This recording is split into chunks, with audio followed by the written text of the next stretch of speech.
ആകാശവാണി.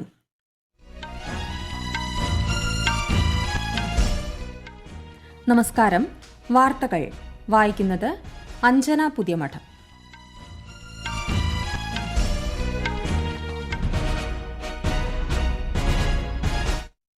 പ്രധാന വാർത്തകൾ. രാജ്യത്ത് തിരഞ്ഞെടുപ്പ് പ്രവർത്തനങ്ങൾ സജീവം. ഒന്നാം ഘട്ടത്തിലേക്കുള്ള നാമനിർദ്ദേശ പത്രികാ സമർപ്പണം പുരോഗമിക്കുന്നു. മദ്യനയ അഴിമതി കേസിൽ ഡൽഹി മുഖ്യമന്ത്രി അരവിന്ദ് കെജ്രിവാളിനെ എൻഫോഴ്സ്മെന്റ് ഡയറക്ടറേറ്റ് അറസ്റ്റ് ചെയ്തു. ഇന്ന് കോടതിയിൽ ഹാജരാക്കും. തെരഞ്ഞെടുപ്പ് ബോണ്ടുമായി ബന്ധപ്പെട്ട പൂർണ്ണ വിവരങ്ങൾ പുറത്തുവിട്ട് തെരഞ്ഞെടുപ്പ് കമ്മീഷൻ. കലാപത്തെ തുടർന്ന് കരീബിയൻ രാജ്യമായ ഹെയ്തിയിൽ നിന്ന് ഇന്ത്യക്കാരെ ഒഴിപ്പിക്കുന്നതിനുള്ള ഓപ്പറേഷൻ ഇന്ദ്രാവതിക്ക് തുടക്കം. ഇന്ന് ലോക ജലദിനം. ജലം സമാധാനത്തിന് എന്നതാണ് ഈ വർഷത്തെ പ്രമേയം. IPL 2020 ക്രിക്കറ്റ് 17ാം സീസൺ മത്സരങ്ങൾ ഇന്ന് ആരംഭിക്കും. വാർത്തകൾ വിശദമായി. ലോക്സഭാ തെരഞ്ഞെടുപ്പിനോട് അനുബന്ധിച്ച് രാജ്യത്ത് പ്രചാരണ പ്രവർത്തനങ്ങൾ മുന്നോട്ട്. വിവിധ രാഷ്ട്രീയ കക്ഷി നേതാക്കൾ തെരഞ്ഞെടുപ്പ് പ്രചാരണ പ്രവർത്തനങ്ങളിൽ പങ്കെടുക്കുന്നു. കേരളത്തിൽ സ്ഥാനാർത്ഥികൾ മണ്ഡലങ്ങളിൽ പ്രചാരണ തിരക്കിലാണ്. ലോക്സഭാ തെരഞ്ഞെടുപ്പിനോട് അനുബന്ധിച്ച് തെരഞ്ഞെടുപ്പ് പ്രവർത്തനങ്ങൾ രാജ്യത്ത് പുരോഗമിക്കുന്നു. ആദ്യഘട്ടം തെരഞ്ഞെടുപ്പ് നടക്കുന്ന 17 സംസ്ഥാനങ്ങളിലും 4 കേന്ദ്രഭരണ പ്രദേശങ്ങളിലുമായി നാമനിർദ്ദേശ പത്രികാ സമർപ്പണം ഇന്നലെ ആരംഭിച്ചു. 102 മണ്ഡലങ്ങളിൽ ഏപ്രിൽ 19-നാണ് തെരഞ്ഞെടുപ്പ്. ഈ മാസം 27 വരെ നാമനിർദ്ദേശ പത്രിക സമർപ്പിക്കാം. ബീഹാറിൽ 28-നാണ് നാമനിർദ്ദേശ പത്രിക സമർപ്പിക്കേണ്ട അവസാന ദിവസം. അരുണാചൽ പ്രദേശ്, സിക്കിം നിയമസഭകളിലേക്കും തെരഞ്ഞെടുപ്പ് വിജ്ഞാപനം പുറപ്പെടുവിച്ചിട്ടുണ്ട്. ഡൽഹി മുഖ്യമന്ത്രി അരവിന്ദ് കെജ്രിവാളിനെ എൻഫോഴ്സ്മെന്റ് ഡയറക്ടറേറ്റ് അറസ്റ്റ് ചെയ്തു. മദ്യനയവുമായി ബന്ധപ്പെട്ട കള്ളപ്പണം വെളുപ്പിക്കൽ കേസിലാണ് അറസ്റ്റ്. 9 തവണ സമൻസ് അയച്ചിട്ടും കെജ്രിവാൾ EDക്ക് മുന്നിൽ ഹാജരാകാതെ ഒഴിഞ്ഞുമാറിയ സാഹചര്യത്തിലാണ് അറസ്റ്റ്. അറസ്റ്റിൽ നിന്നും സംരക്ഷണം തേടി ശ്രീ കെജ്രിവാൾ ഡൽഹി ഹൈക്കോടതിയെ സമീപിച്ചെങ്കിലും അനുകൂല ഉത്തരവ് ലഭിച്ചിരുന്നില്ല. പിന്നാലെ അദ്ദേഹത്തിന്റെ വസതിയിലെത്തിയ ED ഉദ്യോഗസ്ഥർ ഇന്നലെ രാത്രിയോടെ ശ്രീ അരവിന്ദ് കെജ്രിവാളിനെ കസ്റ്റഡിയിലെടുക്കുകയായിരുന്നു. ഇന്ന് അദ്ദേഹത്തെ കോടതിയിൽ ഹാജരാക്കുമെന്നാണ് കരുതുന്നത്. അഴിമതിയുടെ കാലഘട്ടം അവസാനിച്ചെന്ന് BJP പ്രതികരിച്ചപ്പോൾ പ്രതിപക്ഷ നേതാക്കളായ രാഹുൽ ഗാന്ധി, മല്ലികാർജ്ജുൻ ഖാർഗെ, സീതാറാം യെച്ചൂരി തുടങ്ങിയവർ ശ്രീ കെജ്രിവാളിന്റെ അറസ്റ്റിനെ വിമർശിച്ചു. തെരഞ്ഞെടുപ്പ് ബോണ്ടുമായി ബന്ധപ്പെട്ട പൂർണ്ണ വിവരങ്ങൾ പുറത്തുവിട്ട് തെരഞ്ഞെടുപ്പ് കമ്മീഷൻ. സുപ്രീം കോടതി നിർദ്ദേശപ്രകാരമാണിത്. സംഭാവന നൽകിയവരുടെ പേരുവിവരങ്ങളും സംഭാവന ലഭിച്ചവരുടെ വിവരങ്ങളും തെരഞ്ഞെടുപ്പ് കമ്മീഷൻ വെബ്സൈറ്റിൽ പരസ്യപ്പെടുത്തി. സ്റ്റേറ്റ് ബാങ്ക് ഓഫ് ഇന്ത്യ നൽകിയ വിവരങ്ങളാണ് പരസ്യപ്പെടുത്തിയത്. തെരഞ്ഞെടുപ്പ് ബോണ്ട് വിൽക്കാൻ SBIക്ക് മാത്രമാണ് അനുമതി ഉണ്ടായിരുന്നത്. രാജസ്ഥാനിൽ ലോക്സഭാ തെരഞ്ഞെടുപ്പിനുള്ള വോട്ടെടുപ്പ് 2 ഘട്ടങ്ങളിലായി അടുത്ത മാസം 19, 26 തീയതികളിൽ നടക്കും. ആദ്യഘട്ട വിജ്ഞാപനത്തിന് ശേഷം 12 ലോക്സഭാ സീറ്റുകളിലേക്കുള്ള നാമനിർദ്ദേശ പ്രക്രിയ ആരംഭിച്ചു. അതേസമയം ഈ മാസം 28-ന് പുറപ്പെടുവിക്കുന്ന 2ാം ഘട്ട വിജ്ഞാപനത്തോടെ 13 ലോക്സഭാ സീറ്റുകളിലേക്കുള്ള നാമനിർദ്ദേശ നടപടികളും ആരംഭിക്കും. 5,32,00,000-ലധികം വോട്ടർമാർക്ക് തെരഞ്ഞെടുപ്പിൽ വോട്ടവകാശം വിനിയോഗിക്കാൻ കഴിയും. ഉത്തർപ്രദേശ് കഴിഞ്ഞാൽ ഏറ്റവും കൂടുതൽ ലോക്സഭാ സീറ്റുകളുള്ള സംസ്ഥാനമാണ് മഹാരാഷ്ട്ര. ആകെ 48 സീറ്റുകൾ ഉള്ളതിൽ 5 സീറ്റ് പട്ടികജാതി വിഭാഗങ്ങൾക്കും 4 എണ്ണം പട്ടികവർഗ്ഗക്കാർക്കുമായി സംവരണം ചെയ്തിട്ടുണ്ട്. ഏപ്രിൽ 19 മുതൽ മെയ് 20 വരെ 5 ഘട്ടങ്ങളിലായാണ് സംസ്ഥാനത്ത് ഇത്തവണ തെരഞ്ഞെടുപ്പ് നടക്കുന്നത്. 2ാം ഘട്ടത്തിൽ അകോല വെസ്റ്റ് മണ്ഡലത്തിൽ ഉപതെരഞ്ഞെടുപ്പും നടക്കും. ശ്രീ പീയൂഷ് ഗോയൽ, നിതിൻ ഗഡ്കരി, ഡോക്ടർ ഭാരതി പവാർ തുടങ്ങിയവർ BJP പട്ടികയിൽ ഇടം പിടിച്ചപ്പോൾ കോൺഗ്രസ് പ്രഖ്യാപിച്ച 7 സ്ഥാനാർത്ഥികളിൽ ഷാഹു ഷഹാജി ഛത്രപതിയും ഉൾപ്പെടുന്നു. ലോക്സഭാ തെരഞ്ഞെടുപ്പിനായി 57 സ്ഥാനാർത്ഥികളുടെ പട്ടിക പുറത്തിറക്കി കോൺഗ്രസ്. അരുണാചൽ പ്രദേശ് മുൻ മുഖ്യമന്ത്രി നബം തുക്കി അരുണാചൽ വെസ്റ്റിൽ നിന്നും, പുതുച്ചേരി മുഖ്യമന്ത്രി വൈത്തിലിംഗം പുതുച്ചേരിയിൽ നിന്നും മത്സരിക്കും. പശ്ചിമബംഗാളിലെ ബഹ്റംപൂരിൽ ലോക്സഭാ അംഗവും കോൺഗ്രസ് നേതാവുമായ അധീർ രഞ്ജൻ ചൌധരിയാണ് സ്ഥാനാർത്ഥി. ഇന്ന് ലോക ജലദിനം. ഓരോ തുള്ളി വെള്ളവും സൂക്ഷിച്ചുപയോഗിക്കേണ്ടതിനെക്കുറിച്ച് ആഗോളതലത്തിൽ അവബോധം സൃഷ്ടിക്കുകയാണ് ദിനാചരണത്തിന്റെ ലക്ഷ്യം. ജലം സമാധാനത്തിന് എന്നതാണ് ഈ വർഷത്തെ ലോക ജലദിനത്തിന്റെ പ്രമേയം. ഒരു റിപ്പോർട്ട്. സംസ്ഥാനം കടുത്ത ചൂടിനെ നേരിടുന്ന ഘട്ടത്തിലാണ് ഇത്തവണ ലോക ജലദിനം വന്നെത്തുന്നത്. പലയിടത്തും ജലക്ഷാമം അനുഭവപ്പെടുമ്പോൾ ജലം അമൂല്യമാണെന്ന ഓർമ്മപ്പെടുത്തലാണ് ഈ ദിനം നൽകുന്നത്.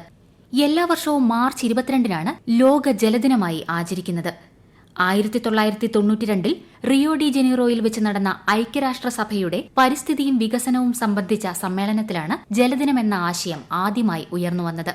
ശുദ്ധജലത്തിന്റെ പ്രാധാന്യത്തെക്കുറിച്ചും അതിന്റെ ബുദ്ധിപരമായ വിനിയോഗത്തെക്കുറിച്ചും ലോകത്തെ ബോധ്യപ്പെടുത്താൻ ഒരു ദിനം വേണമെന്ന നിർദ്ദേശത്തെ തുടർന്നാണ് 1993 മുതൽ മാർച്ച് 22 ലോക ജലദിനമായി ആചരിക്കാൻ തീരുമാനിച്ചത്. ലോകത്താകമാനം ശുദ്ധജലത്തിന്റെ അളവ് കുറഞ്ഞുവരികയാണ്. ജലം മലിനപ്പെടുന്നതും വർദ്ധിക്കുന്നു. ആഗോളതാപനവും കാലാവസ്ഥാ വ്യതിയാനവുമെല്ലാം ജലലഭ്യതയ്ക്ക് നേരെ ഉയരുന്ന വെല്ലുവിളികളാണ്. ജലത്തിന്റെ പ്രാധാന്യത്തെയും സംഭരണത്തെയും കുറിച്ച് ജനങ്ങളെ ബോധവൽക്കരിക്കുന്നതും ജലസംരക്ഷണം പ്രോത്സാഹിപ്പിക്കുന്നതും ലക്ഷ്യമിട്ട് നിരവധി പരിപാടികളാണ് ഇന്നേ ദിവസം ലോകമെമ്പാടും സംഘടിപ്പിച്ചിട്ടുള്ളത്. News desk, Akashvani. അക്രമങ്ങൾ അധികരിച്ചതിനെ തുടർന്ന് കരീബിയൻ രാജ്യമായ ഹെയ്തിയിൽ നിന്ന് ഓപ്പറേഷൻ ഇന്ദ്രാവതി എന്ന പേരിൽ ഇന്ത്യക്കാരെ ഒഴിപ്പിക്കൽ നടപടി ആരംഭിച്ചു. ഇന്നലെ 12 ഇന്ത്യക്കാരെ ഡൊമിനിക്കൻ റിപ്പബ്ലിക്കിലേക്ക് മാറ്റിയതായി വിദേശകാര്യമന്ത്രി എസ് ജയശങ്കർ പറഞ്ഞു. വിദേശത്തുള്ള ഇന്ത്യക്കാരുടെ സുരക്ഷയ്ക്ക് ഇന്ത്യ പ്രതിജ്ഞാബദ്ധമാണെന്ന് മന്ത്രി അറിയിച്ചു. ഈ വാർത്തകൾ ആകാശവാണിയിൽ നിന്ന്. IPL 2020 ക്രിക്കറ്റ് 17ാം സീസൺ മത്സരങ്ങൾ ഇന്ന് ആരംഭിക്കും. ചെന്നൈയിൽ നടക്കുന്ന ഉദ്ഘാടന മത്സരത്തിൽ നിലവിലെ ചാമ്പ്യന്മാരായ Chennai super kings royal challengers ബംഗളൂരുവിനെ നേരിടും. അതിനിടെ IPLൽ ചെന്നൈ സൂപ്പർ കിങ്സിന്റെ ക്യാപ്റ്റൻ സ്ഥാനം മഹേന്ദ്ര സിംഗ് ധോണി ഒഴിഞ്ഞു. ഋതുരാജ് ഗേക്വാദാണ് പുതിയ ക്യാപ്റ്റൻ. ഫിഫ യോഗ്യത ഇന്ത്യ അഫ്ഗാൻ മത്സരം ഗോൾ രഹിത സമനിലയിൽ. വിശദാംശങ്ങളുമായി ആകാശവാണി പ്രതിനിധി സുരേഷ് എടപ്പാൾ. സമുദ്രനിരപ്പിൽ നിന്നും 2470 മീറ്റർ ഉയരത്തിലുള്ള സൗദി അറേബ്യയിലെ അബഹ ദാമക് സ്റ്റേഡിയത്തിൽ അഫ്ഗാനിസ്ഥാനെതിരെ മികച്ച പ്രകടനം കാഴ്ചവെച്ചിട്ടും ഇന്ത്യക്ക് ജയിക്കാനായില്ല. ക്യാപ്റ്റൻ സുനിൽ ഛേത്രിയും വിക്രം പ്രതാപ് സിംഗും ഒന്നാന്തരം അവസരങ്ങൾ പാഴാക്കിയപ്പോൾ വിലപ്പെട്ട 2 പോയിന്റുകൾ ഇന്ത്യക്ക് നഷ്ടമായി. ശക്തമായ പ്രതിരോധത്തിന്റെ ബലത്തിൽ പിടിച്ചുനിന്ന അഫ്ഗാന് ആദ്യ 2 മത്സരങ്ങളിലുണ്ടായ വൻ തോൽവിയുടെ നാണക്കേടിൽ നിന്ന് അല്പം ആശ്വാസം പകരുന്നതായിരുന്നു ഇന്ത്യക്കെതിരെയുള്ള സമനില. ഏതു വിധേനയും ജയം നേടാൻ മുന്നേറ്റ നിരയിൽ പകരക്കാരെ തുടരെ പരീക്ഷിച്ചെങ്കിലും കോച്ച് ഇഗോർ മാക്കിയുടെ നീക്കങ്ങൾ ഫലിച്ചില്ല. സമനിലയോടെ പോയിന്റ് ടേബിളിൽ കുവൈറ്റിനെ പിന്തള്ളി ഇന്ത്യ രണ്ടാമതെത്തി. ഈ മാസം 26-ന് ഗുവാഹത്തിയിലാണ് ഇന്ത്യ അഫ്ഗാൻ ഹോം മത്സരം. സ്വിസ് ഓപ്പൺ ബാഡ്മിന്റണിൽ ഇന്ത്യയുടെ പ്രിയാൻഷു രജാവത് ക്വാർട്ടർ ഫൈനലിലേക്ക് കടന്നു. പുരുഷ സിംഗിൾസ് പ്രീ ക്വാർട്ടറിൽ ചൈനയുടെ ലാൻഷി ലെയെ നേരിട്ടുള്ള സെറ്റുകൾക്കാണ് പ്രിയാൻഷു രജാവത് പരാജയപ്പെടുത്തിയത്. സ്കോർ 21-14, 21-13. നേരത്തെ വനിതാ ഡബിൾസ് വിഭാഗത്തിൽ ഇന്ത്യയുടെ ഗായത്രി ഗോപിചന്ദും ട്രീസ ജോളിയും ക്വാർട്ടർ ഫൈനലിൽ കടന്നിരുന്നു. ഇന്ത്യൻ താരങ്ങളായ കിഡംബി ശ്രീകാന്ത്, പ്രിയാൻഷു രജാവത്, കിരൺ ജോർജ് എന്നിവർ പുരുഷ സിംഗിൾസ് ക്വാർട്ടർ ഫൈനലിൽ ഇന്ന് മത്സരിക്കും.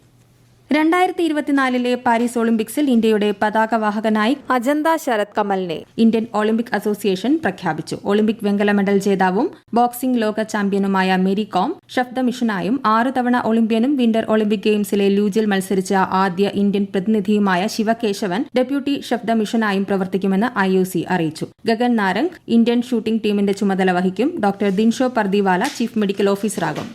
നിയമനങ്ങൾ അനുഭവം, വൈദഗ്ധ്യം, നേതൃത്വം എന്നിവയുടെ പശ്ചാത്തലത്തിലാണെന്നും ഇത് ആഗോളതലത്തിൽ ഇന്ത്യൻ കായിക താരങ്ങളുടെ വിജയത്തിന് ഗണ്യമായ സംഭാവന നൽകുമെന്നും IOC കൂട്ടിച്ചേർത്തു. ഗൂഢാലോചന, സ്ഫോടക വസ്തു നിർമ്മാണം, ഇസ്ലാമിക് സ്റ്റേറ്റിനായി ധനശേഖരണം എന്നീ കുറ്റകൃത്യങ്ങളിൽ ഏർപ്പെട്ട 3 പേർക്കെതിരെ NIA കുറ്റപത്രം നൽകി. ന്യൂഡൽഹി പാട്യാല ഹൌസ് പ്രത്യേക NIA കോടതിയിലാണ് കുറ്റപത്രം നൽകിയത്. ഇന്ത്യ വിരുദ്ധ പ്രചാരണം നടത്തിവരികയായിരുന്നു 3 പേരുമെന്ന് NIA അറിയിച്ചു. സൈനികർക്ക് താമസിക്കാനുള്ള വീരം ബ്ലോക്ക് വിശാഖപട്ടണത്തിൽ നാവികസേനാ മേധാവി അഡ്മിറൽ R. ഹരികുമാർ ഉദ്ഘാടനം ചെയ്തു. 3 ദിവസത്തെ സന്ദർശനത്തിനാണ് അദ്ദേഹം വിശാഖപട്ടണത്ത് എത്തിയത്. വീരം ബ്ലോക്കിൽ ബയോഗ്യാസ് പ്ലാന്റ്, ജിംനേഷ്യം, വായനശാല തുടങ്ങിയവ ഉൾപ്പെടുന്നുണ്ട്. സർക്കാർ പണമിടപാടുകൾ കൈകാര്യം ചെയ്യുന്നതുമായി ബന്ധപ്പെട്ട എല്ലാ ബാങ്കുകൾക്കും മാർച്ച് 31 ഞായറാഴ്ച പ്രവൃത്തി ദിവസമായിരിക്കുമെന്ന് റിസർവ് ബാങ്ക്. ഇത് സംബന്ധിച്ച സർക്കാർ അഭ്യർത്ഥന പരിഗണിച്ചാണ് ബാങ്കുകൾക്ക് റിസർവ് ബാങ്ക് നിർദ്ദേശം നൽകിയത്. ലോക്സഭാ തെരഞ്ഞെടുപ്പിനോടനുബന്ധിച്ച് പോളിംഗ് ഉദ്യോഗസ്ഥരുടെ നിയമന വിവരങ്ങൾ അപ്ലോഡ് ചെയ്യേണ്ട ഓർഡർ സോഫ്റ്റ്വെയറിൽ മാർച്ച് 23-നകം ജീവനക്കാരുടെ വിവരങ്ങൾ അപ്ലോഡ് ചെയ്യാത്ത സ്ഥാപന മേധാവികൾക്കെതിരെ കർശന നടപടി സ്വീകരിക്കുമെന്ന് എറണാകുളം ജില്ലാ കളക്ടർ NSK ഉമേഷ് അറിയിച്ചു. എല്ലാ കേന്ദ്ര സംസ്ഥാന സർക്കാർ, അർദ്ധ സർക്കാർ സ്ഥാപനങ്ങളും കേന്ദ്ര സംസ്ഥാന പൊതുമേഖലാ സ്ഥാപനങ്ങളും order.ceo.kerala.gov.in എന്ന സൈറ്റ് മുഖേന ഓർഡർ സോഫ്റ്റ്വെയറിൽ രജിസ്റ്റർ ചെയ്യേണ്ടതാണെന്ന് അദ്ദേഹം പറഞ്ഞു. പ്രധാന വാർത്തകൾ വീണ്ടും. രാജ്യത്ത് തെരഞ്ഞെടുപ്പ് പ്രവർത്തനങ്ങൾ സജീവം. 1ാം ഘട്ടത്തിലേക്കുള്ള നാമനിർദ്ദേശ പത്രികാ സമർപ്പണം പുരോഗമിക്കുന്നു. മദ്യനയ അഴിമതി കേസിൽ ഡൽഹി മുഖ്യമന്ത്രി അരവിന്ദ് കെജ്രിവാളിനെ എൻഫോഴ്സ്മെന്റ് ഡയറക്ടറേറ്റ് അറസ്റ്റ് ചെയ്തു. ഇന്ന് കോടതിയിൽ ഹാജരാക്കും. തെരഞ്ഞെടുപ്പ് ബോണ്ടുമായി ബന്ധപ്പെട്ട പൂർണ്ണ വിവരങ്ങൾ പുറത്തുവിട്ട തെരഞ്ഞെടുപ്പ് കമ്മീഷൻ. കലാപത്തെ തുടർന്ന് കരീബിയൻ രാജ്യമായ ഹെയ്തിയിൽ നിന്ന് ഇന്ത്യക്കാരെ ഒഴിപ്പിക്കുന്നതിനുള്ള ഓപ്പറേഷൻ ഇന്ദ്രാവതിക്ക് തുടക്കം. ഇന്ന് ലോക ജലദിനം. ജലം സമാധാനത്തിന് എന്നതാണ് ഈ വർഷത്തെ പ്രമേയം. IPL 2020 ക്രിക്കറ്റ് 17ാം സീസൺ മത്സരങ്ങൾ ഇന്ന് ആരംഭിക്കും.